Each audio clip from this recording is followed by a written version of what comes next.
अचानक ऐसा क्या हुआ कि भारत और पाकिस्तान दोनों सीज फायर के लिए तैयार हो गए? 2-2.5 घंटे के अंदर ऐसा क्या हुआ कि पाकिस्तान और भारत ने दोनों ने तय किया कि चलो युद्ध करना बंद करते हैं। पहलगाम आतंकी हमले के बाद आपको याद ही होगा, पहलगाम आतंकी हमले में जिसमें हमारे 28 निर्दोष भारतीय लोगों की जान चली गई थी।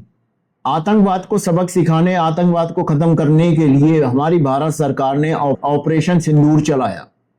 वो ऑपरेशन सिंदूर अचानक रुक कैसे गया? ऐसा क्या हुआ जिससे ऑपरेशन सिंदूर को रोकना पड़ा? पाकिस्तान की ऐसी कौन सी हरकत थी जिससे भारत सरकार को सीज फायर करना पड़ा?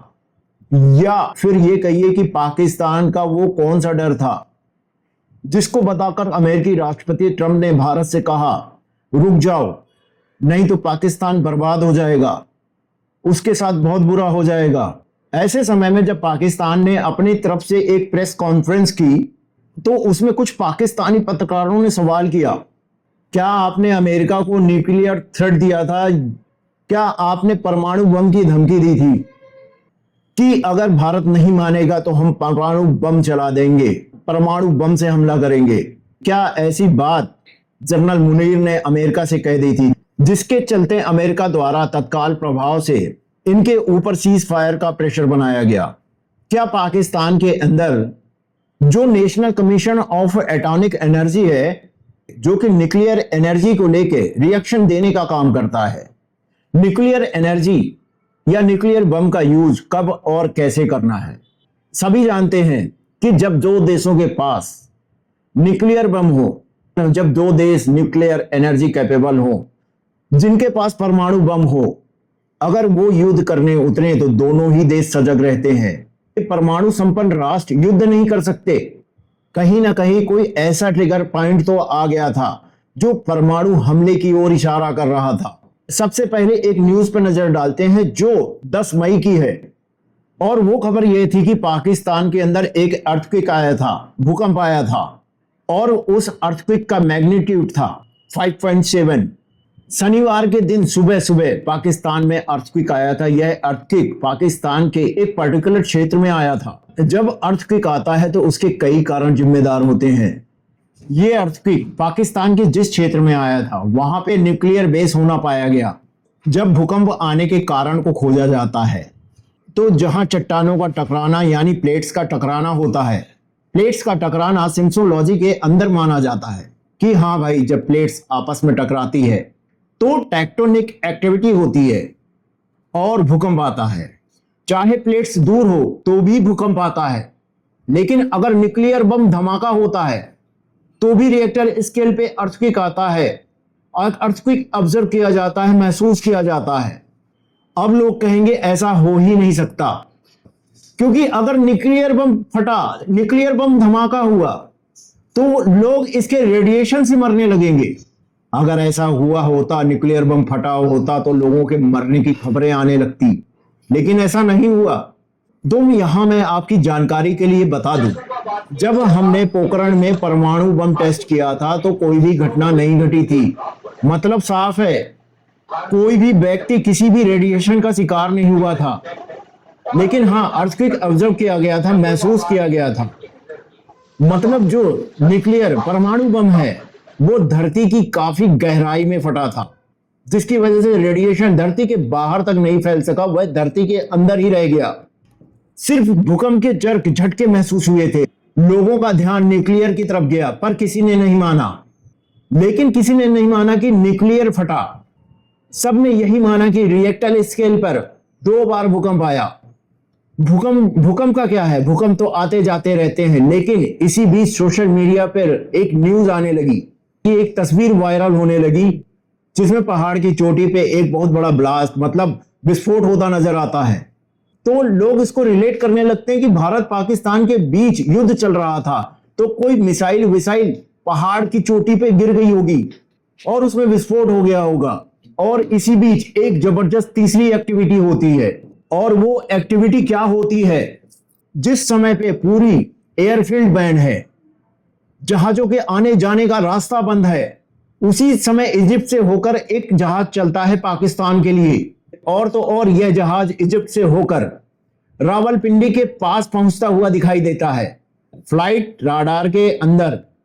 अब ये रावलपिंडी को देखिए, रावलपिंडी के पास ही पाकिस्तान में नूर खान एयरबेस है, जो बहुत खास है। अब ये नूर खान एयरबेस खास क्यों है वो भी जान लीजिए।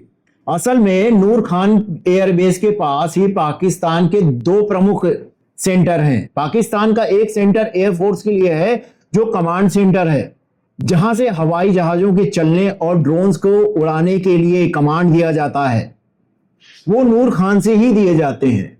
दूसरा सेंटर, परमाणु हमला अगर करना है तो उसका कमांड सेंटर है, वो सेंटर भी इसी नूर खान के पास बताया जाता है। यहां पे रावलपिंडी के पास जो ये जगह है, इधर इसकी तरफ इजिप्ट से आता हुआ एक जहाज दिखाई पड़ता है। लोग फिर से दिमाग लगाते हैं कि इजिप्ट की तरफ से जहाज आ रहा है, आ रहा होगा। अब ये सारी चीजें आपस में रिलेट करती हैं। फिर हमारा ब्रह्मोस मिसाइल अचानक सुर्खियों में आ जाता है। और ये सुर्खियां क्या है, 11 तारीख के दिन।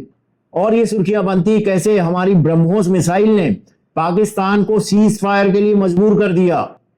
अब ये तार समझ नहीं आ रहा है, भूकंप की बात आ रही है, इजिप्ट की ओर से कोई जहाज आ रहा है, उसकी खबर आ रही है। फिर एक तस्वीर दिखाई देती है पहाड़ों में फटती हुई। फिर हमारी ब्रह्मोस मिसाइल की खबर आती है कि ब्रह्मोस मिसाइल ने सीज फायर करवा दिया। ये चीजें रुकती हैं, हम लोग केवल इस बात का कयास लगाए जा रहे हैं कि कुछ नहीं है। लेकिन अमेरिकी मीडिया और वर्ल्ड मीडिया, जिसमें बीबीसी और न्यूयॉर्क टाइम्स जैसे समाचार पत्र लिखते हैं, पहले ये लोग मना कर रहे थे। लेकिन जब अमेरिकी राष्ट्रपति डोनाल्ड ट्रंप ने इनको इंटरवीन किया, क्योंकि न्यूक्लियर हमले का डर बढ़ने लगा था। खबर देखिए, India and Pakistan how back channel and US mediator how nuclear fear pulled reluctant Trump in India पाक क्लैश। जहां डोनाल्ड ट्रंप पहले इंडिया पाकिस्तान की लड़ाई में पड़ना नहीं चाहते थे, जहां डोनाल्ड ट्रंप इंडिया पाकिस्तान के बीच में पड़ना नहीं चाहते थे, वो अचानक तैयार कैसे हो गए। जब ऐसी न्यूज आती है तो लोग कयास लगाते हैं कि अचानक 10 तारीख की शाम होते होते ऐसा क्या हुआ कि ट्रंप को सामने आना पड़ा, कि दोनों देशों को रोकना पड़ेगा, दोनों देशों को यहीं रुक जाना चाहिए। कोई भी सामने आकर बयान नहीं देगा, ना पाकिस्तान ना भारत, क्योंकि दोनों ही अपने आप को इससे दूर रखना चाहते हैं। ये 10 मई का आपके सामने मैग्नीट्यूड स्केल भूकंप आया हुआ दिखाई दे रहा है। 10 तारीख को पाकिस्तान के अंदर भूकंप का सेंटर बनता दिखाई दे रहा है। लेकिन इस बात से ज्यादा मतलब नहीं था। लेकिन जिस तरह से कल हमारे डीजीएमओज ने बैठक ली और यह बताया कि पाकिस्तान के कैसे एयरफोर्स स्टेशंस को हमने तबाह किया, जिसमें उन्होंने सारे के सारे एयर बेसेस बताए कि कहां कहां पे हमने हमले किए। दुनिया का ध्यान तो यह था कि कितने सारों पे हमले किए, लेकिन जो डिफेंस विश्लेषक हैं उनके दिमाग इस जगह पे टिके हुए थे, और वो जगह थी नूर खान। नूर खान रावलपिंडी के पास वो जगह है जो सबसे ज्यादा संवेदनशील है, भारत के बिल्कुल नजदीक, बॉर्डर के बिल्कुल नजदीक। पाकिस्तान में रावलपिंडी से लगभग 10 किलोमीटर दूर चकलाला के पास यह जगह है, जहां पे न्यूक्लियर बेस के साथ साथ air force station, air force command station और न्यूक्लियर बम को चलाने वाली फैसिलिटीज रखी हुई है। इस नूर खान पर भारत का हमला हुआ। यह भारत ने भी स्वीकार किया कि 10 तारीख के दिन ही भारत ने ही उड़ाए पाकिस्तानी एयरबेस। यह बात भारत ने भी स्वीकार की है कि 10 तारीख को पाकिस्तानी एयरबेस पे भारत ने हमला किया। पाकिस्तानी एयरबेस की जगह पे भारत ने अपनी तरफ से हमला किया। चकलाला और नूर खान दोनों ही 10 किलोमीटर रेंज में है, जहां पे ज्वाइंट स्टाफ हेडक्वार्टर और नूर खान एयरबेस है।